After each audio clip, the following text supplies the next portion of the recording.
육생 넘어 인생이라, 생각 넘어 마음이요, 지식 넘어 지혜라, 이렇게 부르짖는 것도 본능의 차원을 넘어설 때 분별 차원의 삶을 살아가게 되어 있습니다. 그러니까 분별할 수 있기 때문에 인간은 행위 현장 사회를 구성하며 살아가는 것이고, 사회는 아쉬운 자와 이로운 자가 만나 살아가는 곳이라, 나의 없사함을 위에 말 안 된 장소에 있는 만큼 나는 어디에 가서는 이로운 운영 주체가 될 수 있고, 어디에 가서는 아쉬운 활동 주체가 될 수도 있습니다.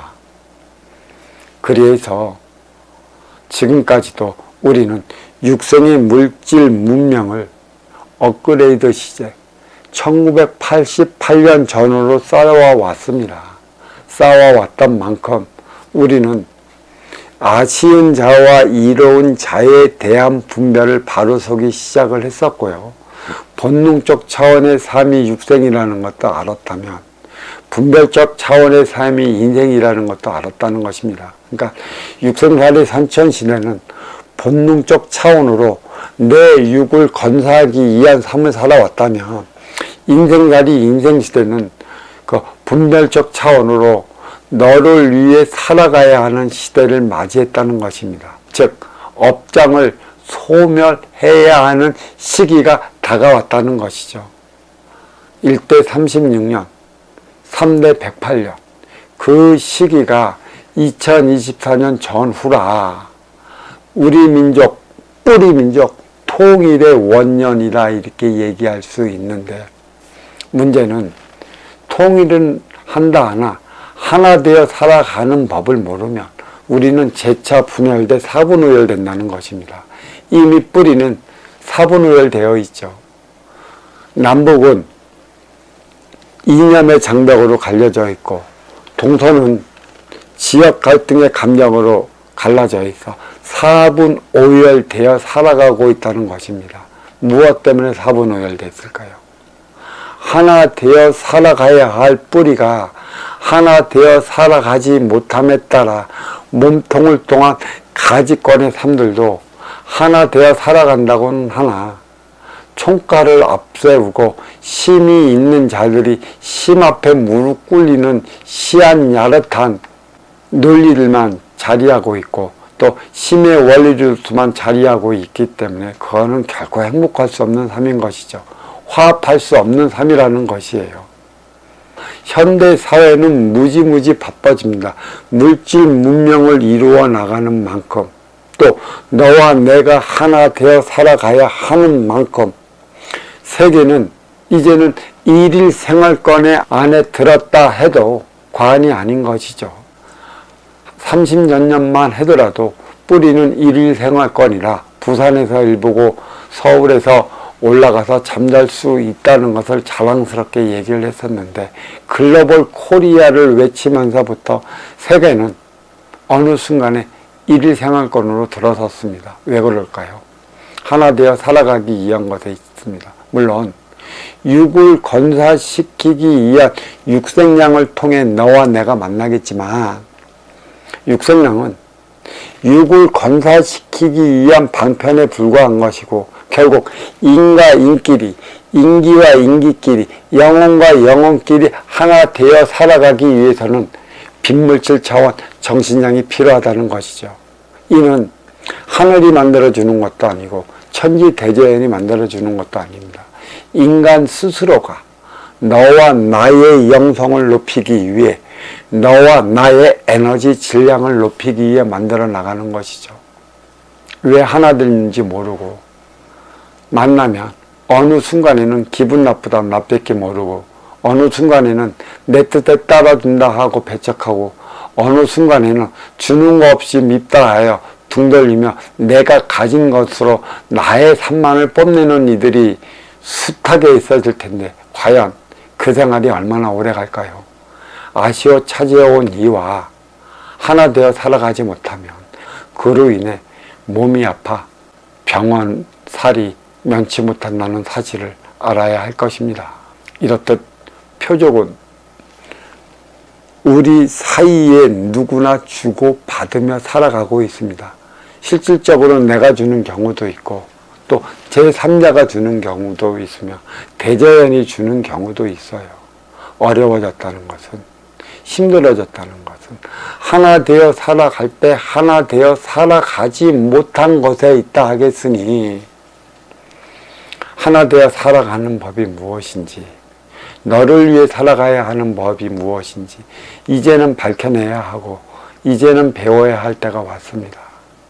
하나 되어 살아가는 시대에 하나가 됐는데 하나 되지 못하면 싸우고 충돌에 부닥쳐 찢겨지는 것은 명확한 사실.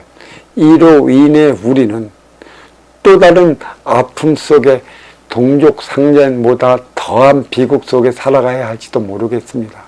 2024년이 통일의 원년이라 이렇게 말하는 것도 있고 또 코로나19가 올 가을 지나 겨울은 만 3년이 되는데 보이지 않는 코로나19 하나를 잡아내지 못한 인류의 물질 문명 어디에 자랑하겠습니까?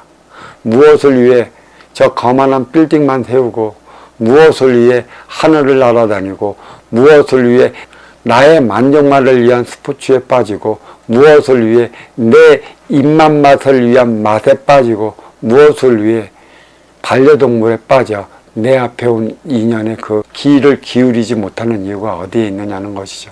그로 인해 받는 게 표적입니다. 외면하면 외면할수록 나는 육신이 아프다 재산을 잊어버릴 것이고 때로는 재산을 잃어버리다 육신이 아플 것이라. 이는 업장 소멸을 하지 못하면 받게 되는 표적의 일환이라는 것입니다. 그렇다면 업장 소멸은 어떻게 해야 하는 것일까요? 분명 선천 넘어 후천 시대의 업장을 소멸하는 시기가 다가왔다고 얘기를 하는데 업장 소멸, 나의 업장을 마련할 때만이 나의 업을 소멸시킬 수 있는 자격이 주어지는 시대가 인생살이 인생시대, 후천시대라 얘기할 수 있습니다.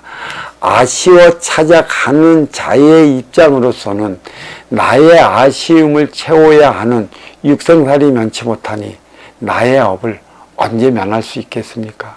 또 나의 업을 면하려 한다면 나는 이로운 운영주체로서의 삶을 살아가야 하는 것이라. 이로운 운영주체는 자기 명의로 된 간판을 걸 때만이 가능한 것이죠. 공부는 쓰기 위함에 하는 것입니다. 쓰지 못하는 공부는 해야 할 필요가 없는 것입니다. 시간만 낭비하는 것이죠. 무엇을 어찌해야 하지 못해 이곳에 끼웃 저곳에 끼웃 하는 것도 나의 삶을 살아가기 위한 것에 있는데 그때 자칫 잘못된 곳에 발을 디디면 엄청난 시간을 허비한 후에 빠져나올 수 있는 것이고 그때는 이미 늦었다 할 수 있습니다.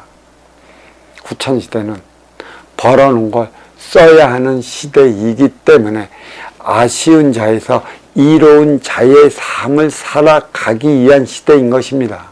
공부는 아쉬운 자로서의 아쉬운 삶을 살아가기 위한 것에 있는 게 아니고 이로운 자로서 이로운 자의 삶을 살아가기 위한 것에 있기 때문에 최소 3년 공부를 한다 하면 아쉬워 찾아오는 인연을 위해 살아갈 수 있는 자기 명의로 된 간판을 걸어야 하는 것입니다. 물론 경우에 따라 때에 따라 3년 넘어 5년까지 갈 수도 있는 이들도 있고 혹여 7년까지 갈 수도 있는 이들도 없지는 않습니다만 대체적으로 3년 안으로 아쉬워 찾아오는 인연을 위한 이로운 운용주체의 삶을 살아가기 위해 자기 명의로 된 간판을 반드시 걸어야 하는 것입니다.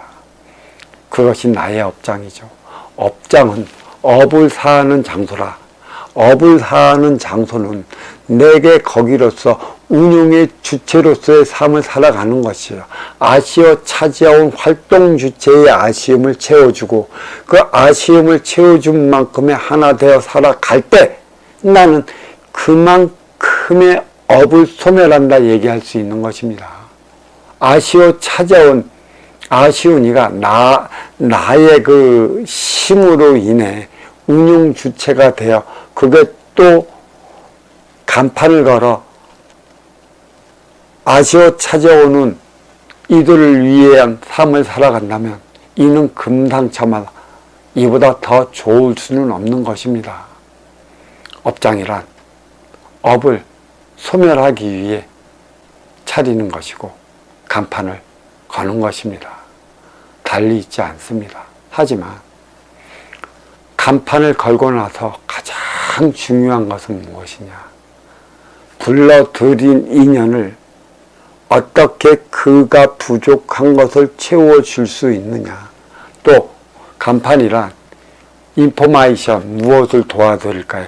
나는 내가 가진 요 부분에 대해서는 그 누구보다도 바르게 너에게 이익된 삶을 살아갈 수 있어 거둘 것이라. 그에 응당한 이로움의 행사를 다해야 되는데 그렇지 못하면 찾아오는 이를 통해 맞이하는 이는 대려 표적을 받고 어려워 멈춰 사장내는 형국을 보일 것입니다. 인연을 맞이할 줄 아느냐는 것이죠. 인연을 맞이할 줄 모르면 나는 어려워지는 것입니다. 대문을 열어 적히는 시대가 후천시대요. 또 마음을 열어 적히는 시대가 후천시대라. 마음을 열면 지혜가 찾아들고 대문을 열면 인연이 찾아드는 것이라. 이에 따라 나의 업은 소멸되어 나가는 것인데 업장 소멸, 이 기쁜 뜻을 우리는 바로 알아야 할 것입니다.